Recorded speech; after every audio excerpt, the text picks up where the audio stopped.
Welcome to the Champion Blueprint Podcast, where mindset meets mission. We're diving into what it really takes to lead, win, and live with purpose. From NFL locker rooms to boardrooms, it's all about discipline, core values, and the habits that build champions. Whether you're leveling up in business, life, or leadership, this is your playbook. Champion your mindset. Champion your purpose. Let's go. Welcome back to Champion the Blueprint, the podcast. George Rogers here with my guy, Gary Brackett.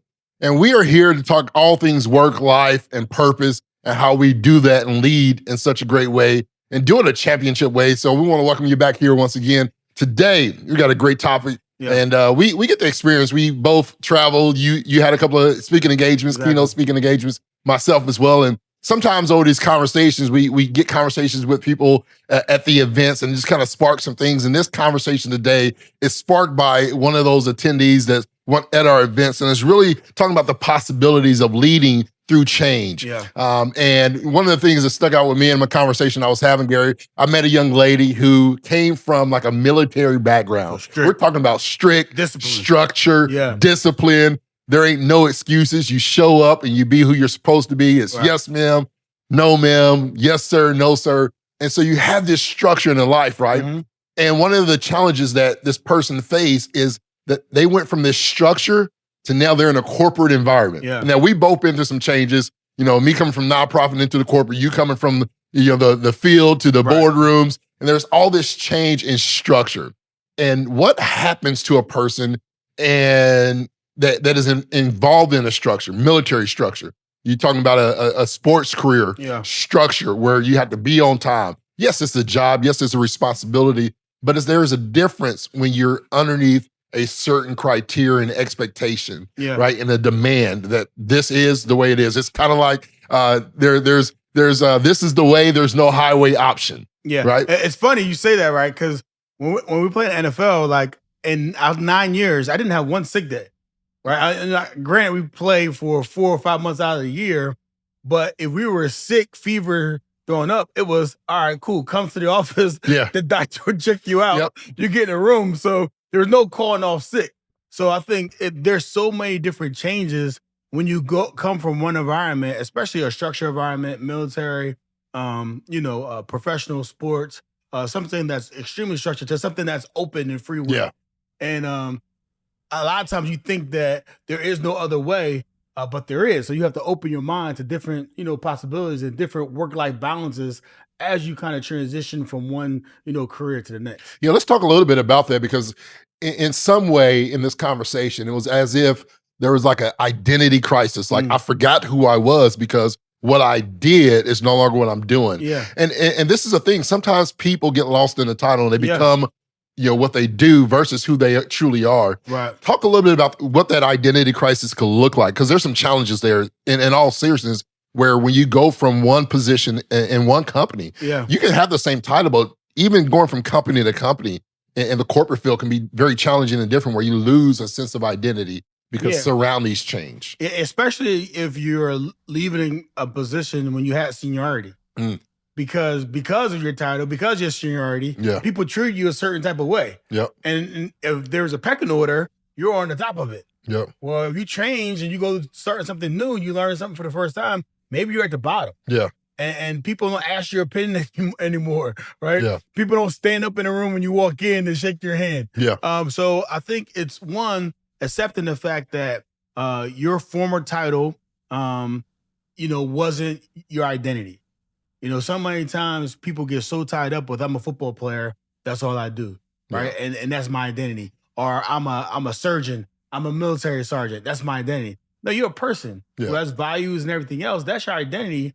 And sometimes you realistically got to be humble in other situations as you're growing and learning how to adapt. Yeah. It's as if you're never allowed to take off the pads and the helmets. Yeah. What's crazy is that, for football players, we rarely get to see the faces. The helmets are usually half off. When you're coming off the field, you can't take it off on the field to celebrate. Right. But when people see Gary walking the streets or at a restaurant, or Gary being a dad or a family man, there's some challenges there because it's as if you're not allowed to, because your you're my hero. Yeah. I'm a fan of yours. You can't be anything other than yeah. Gary, the football player, Gary, the I paid your linebacker. checks. It's Yeah. Come I on, paid buddy. I paid those salary. things. Yeah. I wrote those checks for you. Yeah. So you got to be who I am expecting you to be. Yeah. When you talk about that, let's talk a little bit, because this is something that just popped in my head, is that we are almost, we have to live up to the expectation of those we're leading at times, because they expect you to be this title. And we talk about being vulnerable and authentic in a lot of our conversations.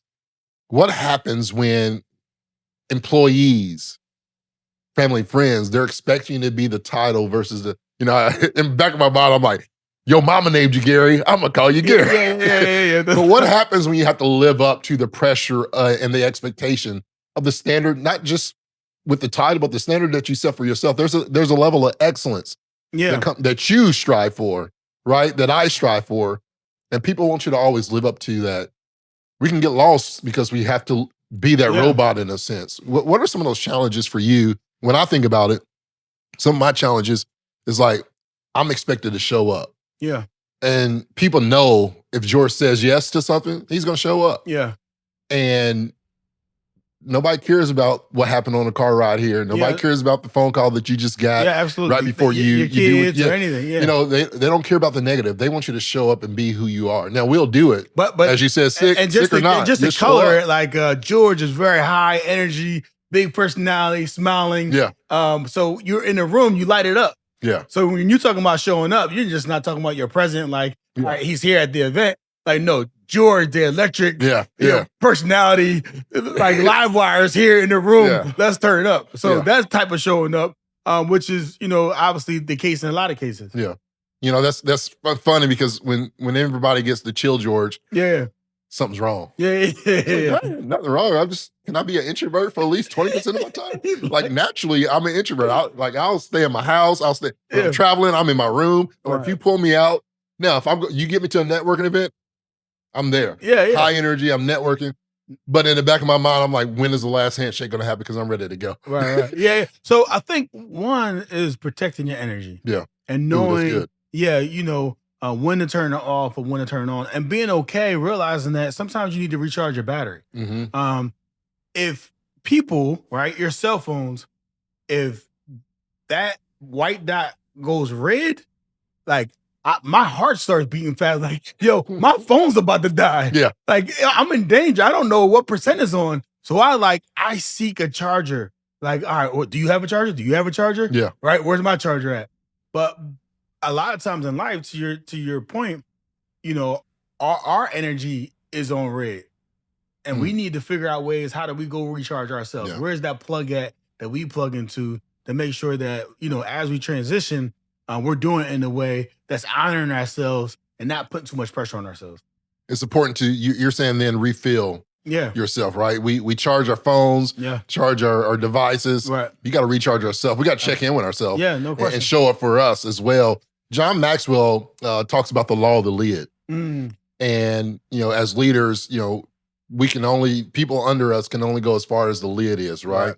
And he talks about that, identity and understanding your identity is so important and vital because it also limits your effectiveness, right?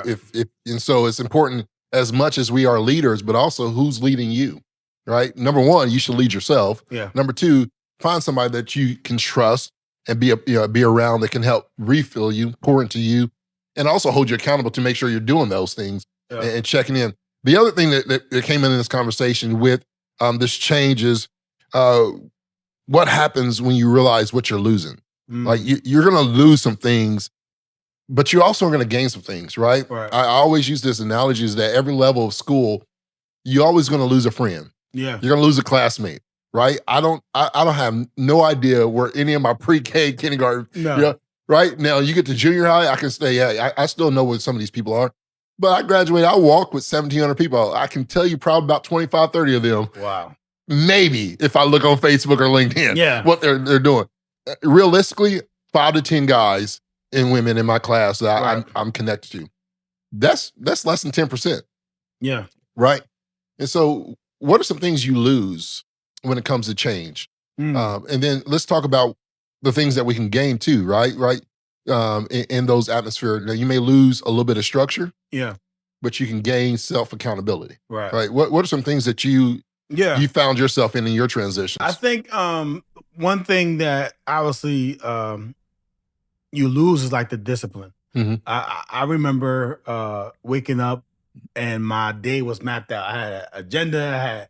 I would be here at 8, there at 9, there at 10, and it was like rinse, repeat. And then, when you're done playing, like your whole calendar is free. Yeah. And that could be, you look at it initially as a bad thing, like what I'm going to do in my free time. But then if you reverse that mindset and look at it as a good thing, like, man, I got all this time to learn something new, to continue on the path of being the best I could be, or to kind of like look at some of the passion and other pursuits that I have. So I think there's always two sides to the coin in every situation. And I think we have to be smart enough to look at that positive side and how can we flip that? Yeah, so you lose some accountability. Mm-hmm. You lose that clear chain of command, like what's in charge or who's in charge. Yeah. And then you talk about that.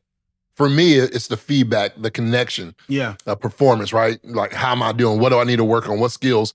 When you make that change, sometimes you lose that right away feedback. One of the things that I love about the change when it comes to forms of gain is like, now I gain autonomy. Yeah. All right. I gain this different perspective. I gain creative control that I didn't have. You talked about the 8, 9, 10. Right? You knew exactly where to be and what you needed to be and prepare for all those things.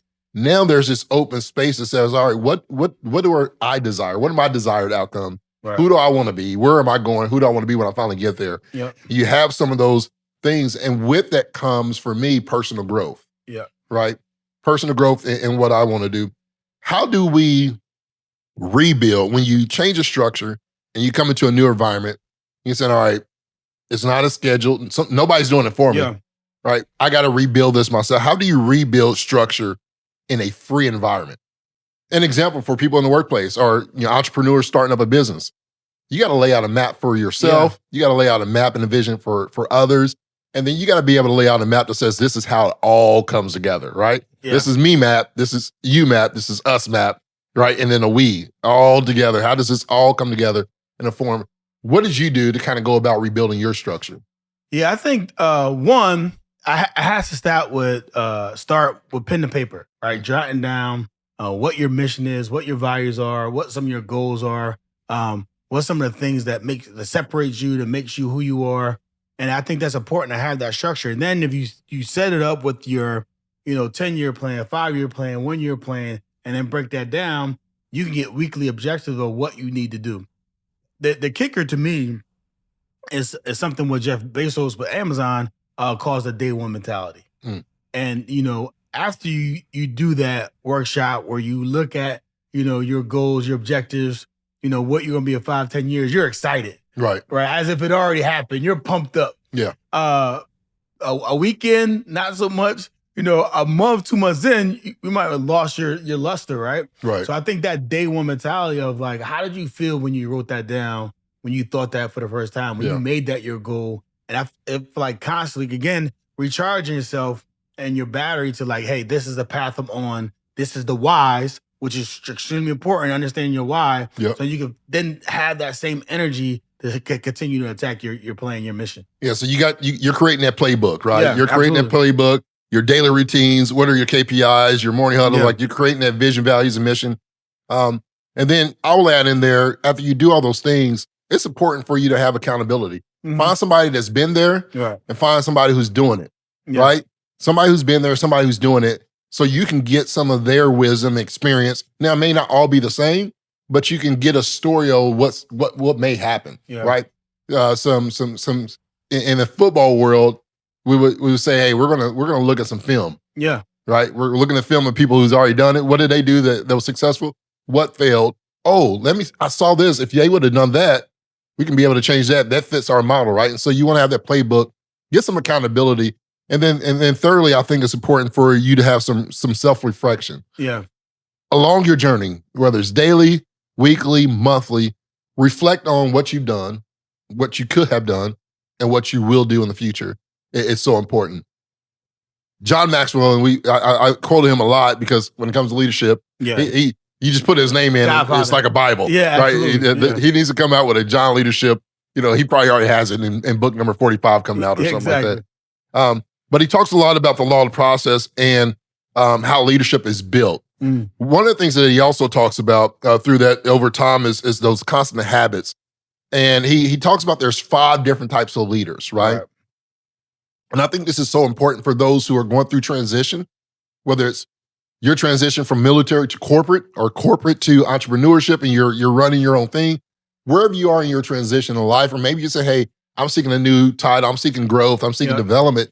Wherever you are in the transition, there's 5 different leaders according to John Maxwell. And this was like a leadership development, right? Yeah. You could be the first type of leader, but then you could transition. Yeah. Like there's 5 levels to it, right? Yeah, exactly. There's 5 levels to it. So I'm gonna name them and let's go back and just kind of break these down. Okay. So number 1 was position. Okay. Number 2 is permission. Number 3 is production. When I heard this, I'm like, what? What's a production leader? So we'll get into that one. Right. And then you have people development. Right.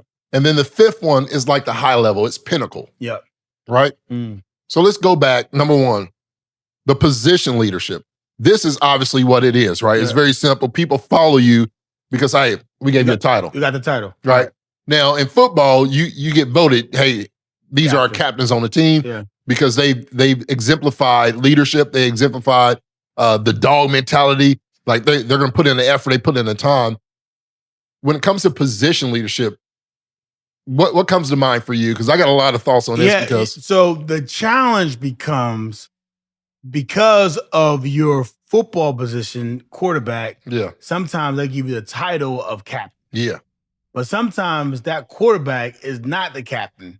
He's not the leader. Yeah. He's not, doing the things that, other people should be following in that role. Yeah. So I think the one thing of having just the title is you just can't assume that title should just give you permission to do whatever you want to. And I think, using that title, but then obviously you still want to develop and become better and serve the people that are under you. Yeah. So you have the position. Somebody gave you a title. Yeah. This title can come because, hey, we've been with the company for 10, 15 years. Yeah. And the thing about the position title that scares me is that sometimes you give a title to somebody and it doesn't work out, but they were so great at what they did before that you can't demote them because you gave them a raise and nobody wants to go here.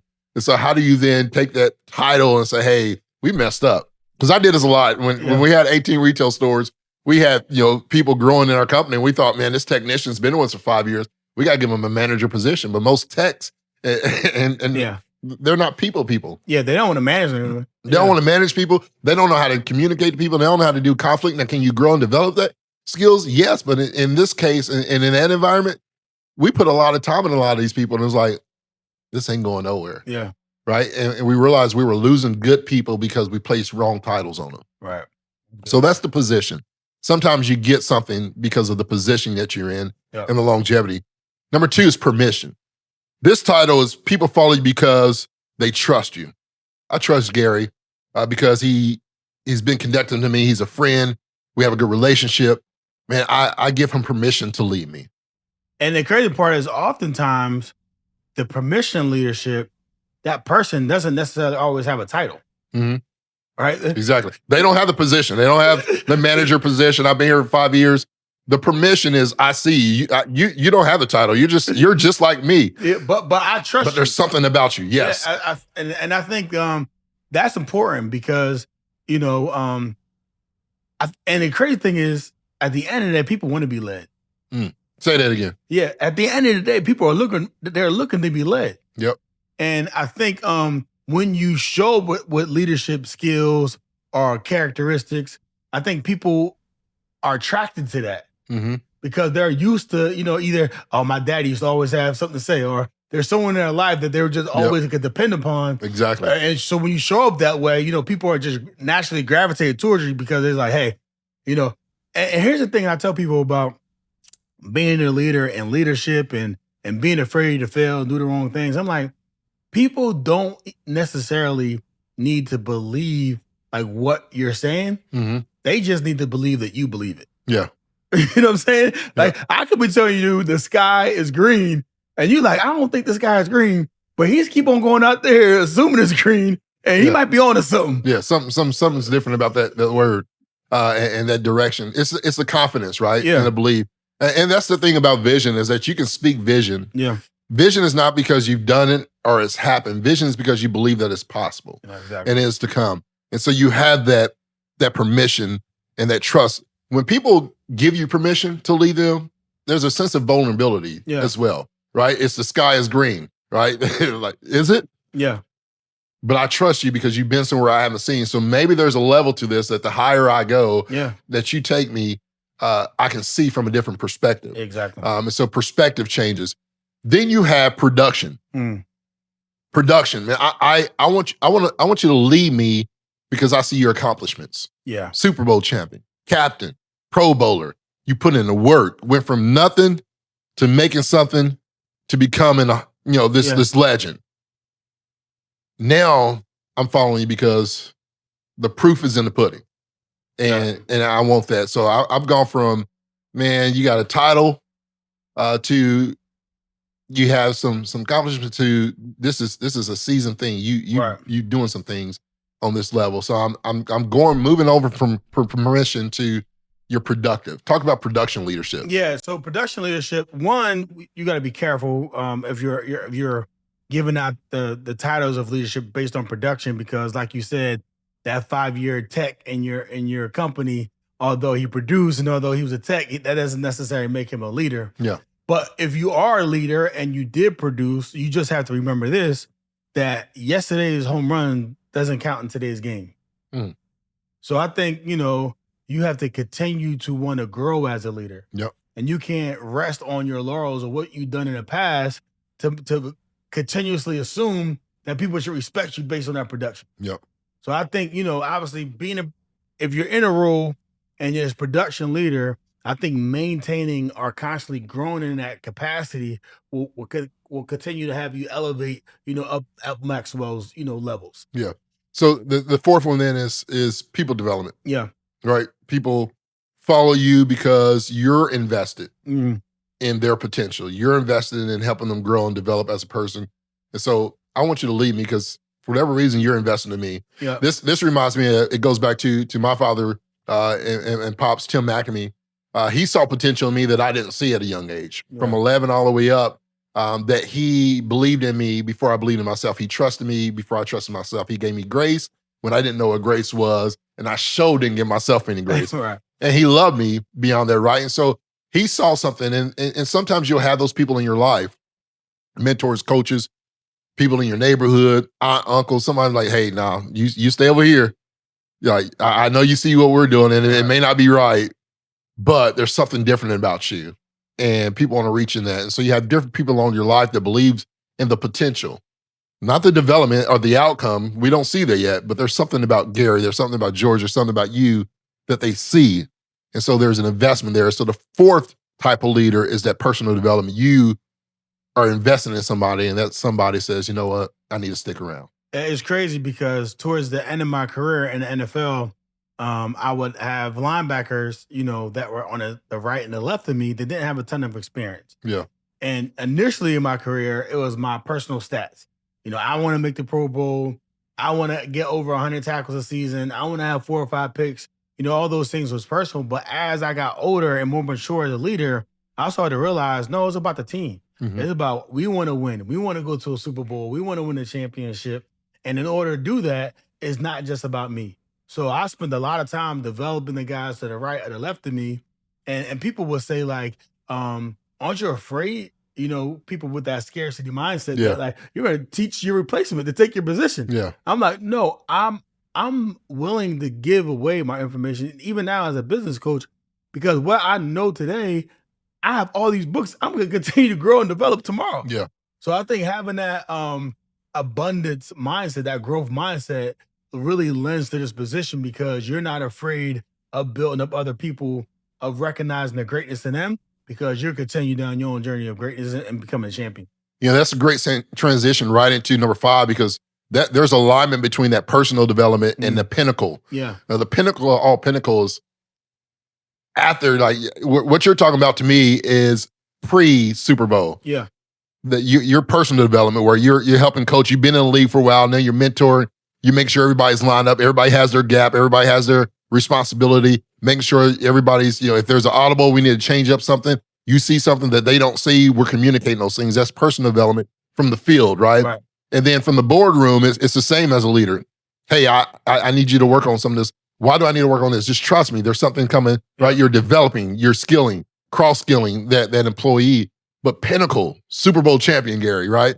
Pinnacle, you're a VP, you're the vice president, you're executive leadership, director, wherever the level of your leadership within your C-suite, right? You're CEO, you're getting promoted. Pinnacle is the highest of all high levels of leadership where people follow you simply because of who you are, right? Who you are, the impact that you have on others, the impact that your energy, your vibe. Like we need this person in a room because there's something about their presence that makes everybody feel and think differently, right? We think about some people at the Pinnacle, right? I talked a lot about John Maxwell. John Maxwell walks in his room in the studio right now. I'm standing up, right? Exactly.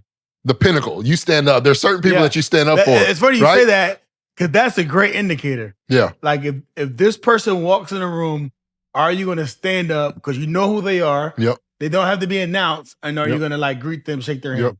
And the thing that's significant about the Pinnacle, and I want to make it clear, when I say Pinnacle, I'm not saying that they've always done this, but it's not necessarily at this level. It's not necessarily about the titles. Yeah. It's not about, regardless of the position, right? It doesn't matter about the position. This person has a reverence that seeks honor, right? They've earned it, the integrity, the character, the lifestyle, not just on the field, but off the field, that says, let's grab a bite to eat. Let's get some coffee. Let's get a drink, right? Wisdom, just the wisdom, straight grandma, wisdom. Yeah. Been through the wars and here to talk to you about it. Exactly. So there's a few people, right, that has this in my life. And I just met a gentleman, I won't say his last name, but Mr. Aaron, he knows who he is. I had the opportunity to meet him over about 2 months ago. Wow. And just his wisdom, just the fact that he texts me and say, hey, let's grab a bite to eat, grab 2-3 other guys, let's chat. Because of his experience. Now, I don't even know everything about this guy. I've only broke bread with him twice, right? Wow. But I have his number and I can text him. Will he respond right away? No, but I also know that he's running a $1 billion business. Right. So wherever that priority is, but I just want him to know that I appreciate his time, right? Yeah. Or, hey, whenever you have time, just think about this. Or, hey, next time you're in town, let's break some bread, or I want to introduce you to somebody. He has a reference now. If he walked in this room again, what would I do? I'll stand up and I'll shake his hand. Absolutely. Right? He ain't done nothing for me outside of maybe buy a meal and a drink. Right. He hasn't impacted but the wisdom that he shared has impacted me. And there's something about his presence, right? No question. And so Pinnacle leadership isn't necessarily that I know all your accomplishments, because I even sitting here in front of you and being friends with you, I know that you've done a lot of things. I know some of the basics. I know the standard, but there's stuff about your life, right, from childhood to college, in the pros, stories that I don't even know or haven't tapped into, that I would say is probably more important than winning that Super Bowl. Right? If those certain things in your life didn't happen, is that the same Gary with the hunger? Right? And so we talk about those things, Pinnacle, those stories, and these things come out through authenticity and leadership. So when you're going through some of those changes, it's important that the last one that I want to wrap up with today, in the fourth portion, is leading others through that transition. Once you go through it, how do you lead others through it as well? And really, this is the coaching mentality. And this is what you talked about in the beginning of your career, stats. Right. What you needed, your goals, whether it's selfish or not selfish. Sometimes you got to be selfish to get yourself to a level like I'm expecting these things. But going from recognizing the background and coaching other people, how to lead other people through that transition, because other people, I may not respond the same way you did, how you got through your transition. So it's important that you know me as a team member. And I think to your point of leading others, being at that pinnacle, you recognize that in order to lead the orchestra, you have to turn your back from the crowd. One of my favorite movies, Mr. Holland Opus. Yes. One of my favorite movies is Mr. Holland Opus. His dream was to lead the orchestra. And he couldn't live his dream until he turned his back on the crowd. That's so important. Like, if there's nothing out of this segment here, sometimes to live your dream, you got to turn your back on the crowd. I love that. Yeah, and it just, you talking about transition, just tying everything with a bow.